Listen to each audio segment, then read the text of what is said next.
Sure ka palang kumot na yan. D. Talaga ba? Kumot to? Akala ko, curtain, hospitala. U. Uulan na mamaya. Gagamitin natin yung mga curtain dyan. Pero ang kumot mo, meron yan sentimental value sa akin. D. Teka. Sawa, anak. U. You're my dad? Really? You're my dad? Look at my face. Diba, magkalapit lamang? Oh. Oo. Magkalapit na magkalapit.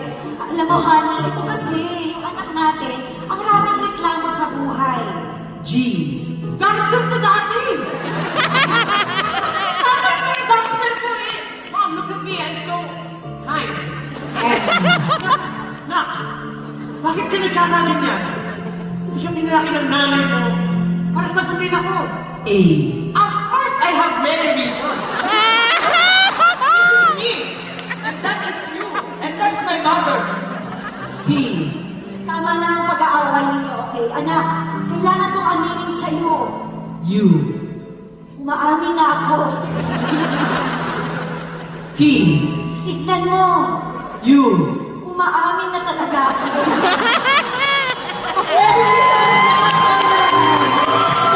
Justin and Kaya. Naluwa-luwa ng Erika. Can we have an action? An action? Let's see. Ganito. Alright, that's it. Nagtitis ko ako eh, ikaw. Sasampay ako ng basang damit, eh, ikaw. Naglilipot ako ng buttons from left to right eh, ikaw. Can we have another action, please? Oh my God. Ganito. Alright, let's go. Nag-rock ako, eh, ikaw. Napanood ko yung paboritong group na SB19 eh, ikaw. Fingerprint scanner, eh, ikaw. Ako nag-chest pop ako ganitong style eh, ikaw.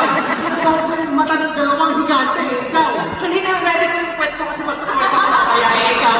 Nagawa ko ng dalawang aso na shadow, eh, ikaw. Actually, signal ko para makausap ko yung mga alien eh, ikaw. Nagawa ko ng dalawang baka, eh, ikaw. Like, TV na yung mga connection, pwede na ba to eh, ikaw? Ang laki ng motor ko, eh, ikaw. We have a Puppet Hero, nakasilang iguana eh, ikaw. Hindi ba yung dalawang hotdog, eh, ikaw. Wala na ako na eh.